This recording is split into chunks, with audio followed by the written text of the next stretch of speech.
नमस्ते दोस्तों, आज हम केमिस्ट्री की एक रोमांचक यात्रा पर निकलने वाले हैं। आज हम केमिस्ट्री की दुनिया में एक मजेदार सफर पर निकल रहे हैं, जहां हम 3 जरूरी चीजों के बारे में जानेंगे: एसिड्स, बेसिस और सॉल्ट्स। एसिड्स, बेसिस और सॉल्ट्स केमिस्ट्री के महत्वपूर्ण हिस्से हैं।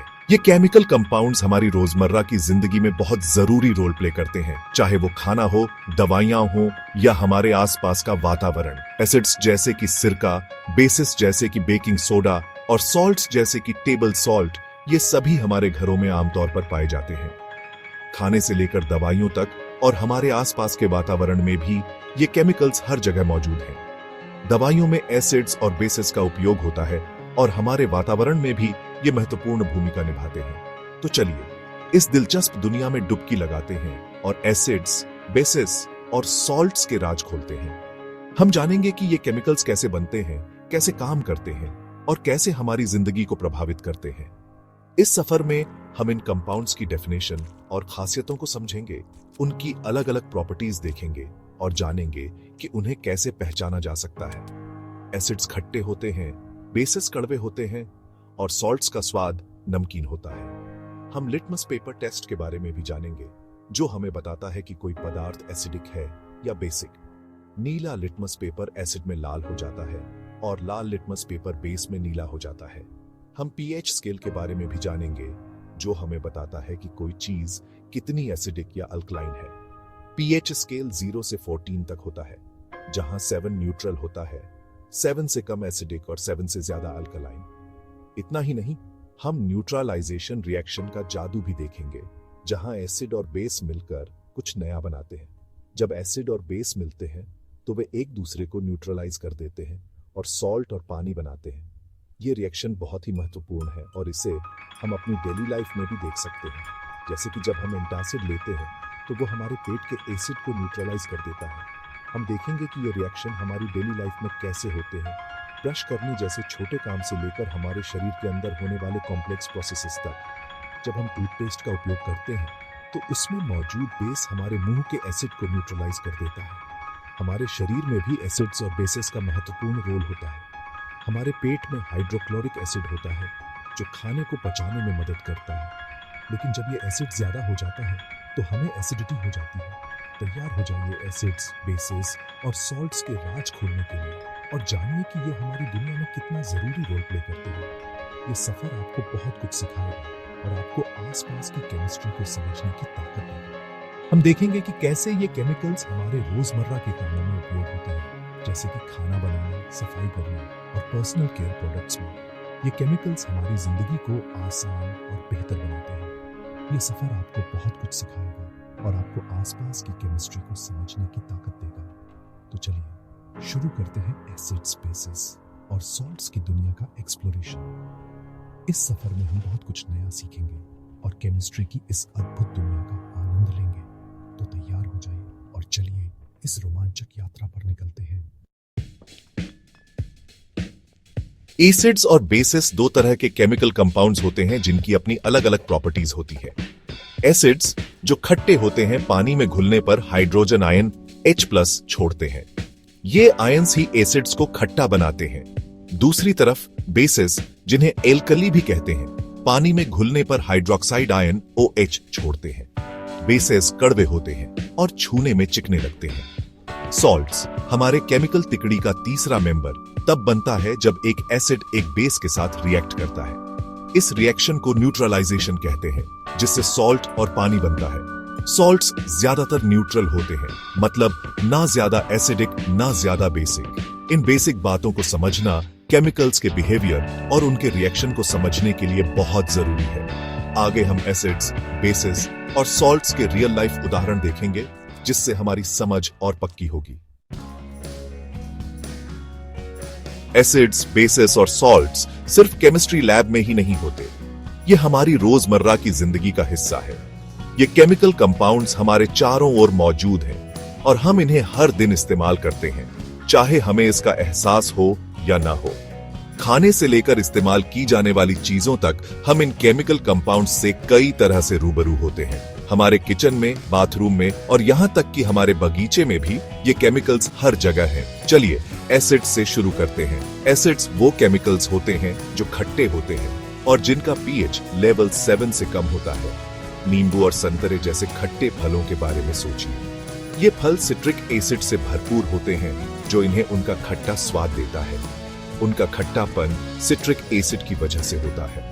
सिट्रिक एसिड न केवल स्वाद में खट्टा होता है बल्कि यह एक प्रिजर्वेटिव के रूप में भी काम करता है। सलाद ड्रेसिंग में इस्तेमाल होने वाला विनेगर में एसिटिक एसिड होता है जो इसे तीखी खुशबू देता है। एसिटिक एसिड का उपयोग पिकलिंग और सफाई में भी किया जाता है।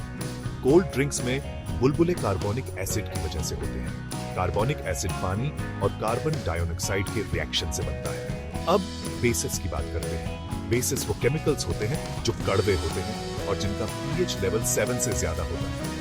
साबुन का चिकनापन कभी महसूस किया है? यह चिकनापन साबुन में मौजूद बेस की वजह से होता है जो गंदगी और तेल को हटाने में मदद करता है। वो बेस की वजह से होता है। साबुन में आमतौर पर सोडियम हाइड्रोक्साइड या पोटेशियम हाइड्रोक्साइड होता है। बेकिंग सोडा जो हर किचन में होता है एक और बेस का उदाहरण है।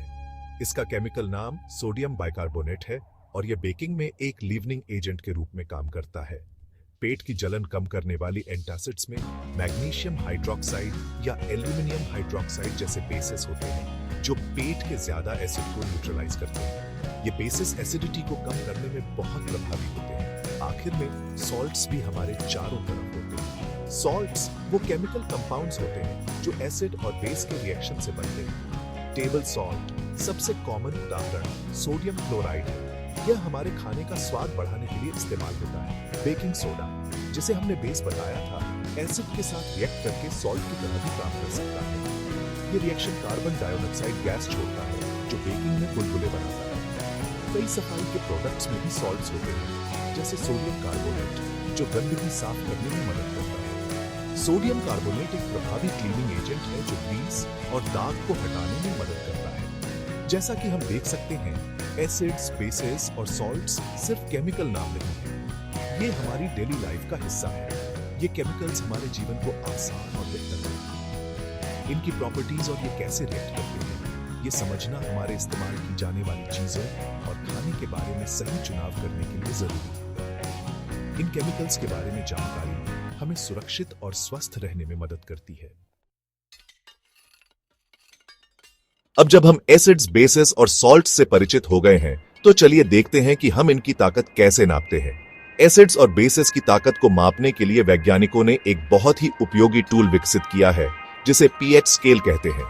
यह स्केल हमें बताता है कि कोई सॉल्यूशन कितना एसिडिक या अल्कलाइन है। यहां पीएच स्केल काम आता है।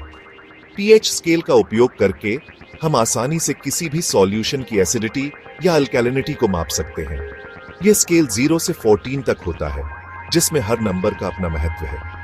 पीएच स्केल जो 0 से 14 तक होता है किसी सॉल्यूशन की एसिडिटी या अल्कैलिनिटी नापने का एक आसान तरीका है। इस स्केल पर 7 का पीएच वैल्यू न्यूट्रल होता है जिसका मतलब है कि सॉल्यूशन न तो एसिडिक है और न ही अल्कलाइन। 7 का पीएच वैल्यू न्यूट्रल सॉल्यूशन दर्शाता है जैसे शुद्ध पानी। शुद्ध पानी का पीएच 7 होता है जो इसे न तो एसिडिक बनाता है और न ही अल्कलाइन। 7 से कम वैल्यू एसिडिटी दिखाती है जहां 0 सबसे ज्यादा एसिडिक होता है। उदाहरण के लिए सिरका का पीएच लगभग 2.5 होता है जो इसे एक मजबूत एसिड बनाता है। इसके उलट 7 से ज्यादा वैल्यू अल्कैलिनिटी दिखाती है जहां 14 सबसे ज्यादा अल्कलाइन होता है। बेकिंग सोडा का पीएच लगभग 9 होता है जो इसे एक मजबूत बेस बनाता है। पीएच स्केल लॉगरिथमिक होता है मतलब स्केल पर हर नंबर का बदलाव एसिडिटी या अल्कैलिनिटी में 10 गुना फर्क दिखाता है। इसका मतलब है कि pH 3 वाला सॉल्यूशन pH 4 वाले सॉल्यूशन से 10 गुना ज्यादा एसिडिक होता है। उदाहरण के लिए 3 pH वाला सॉल्यूशन 4 pH वाले सॉल्यूशन से 10 गुना ज्यादा एसिडिक होता है और 5 pH वाले सॉल्यूशन से 100 गुना ज्यादा एसिडिक। इसी तरह pH 8 वाला सॉल्यूशन pH 7 वाले सॉल्यूशन से 10 गुना ज्यादा अल्कलाइन होता है। pH नापना कई चीजों में जरूरी है। पीने के पानी की सेफ्टी से लेकर पौधों की अच्छी ग्रोथ के लिए मिट्टी की एसिडिटी कंट्रोल करने तक पानी का पीएच सही होना चाहिए ताकि वह पीने योग्य हो और मिट्टी का पीएच सही होना चाहिए ताकि पौधे अच्छी तरह से बढ़ सकें। अगले सेक्शन में हम न्यूट्रलाइजेशन रिएक्शन और डेली लाइफ में उनकी अहमियत के बारे में और जानेंगे। न्यूट्रलाइजेशन रिएक्शन वह प्रक्रिया है जिसमें एक संभावित बेस मिलकर एक न्यूट्रल सॉल्यूशन बनाता है।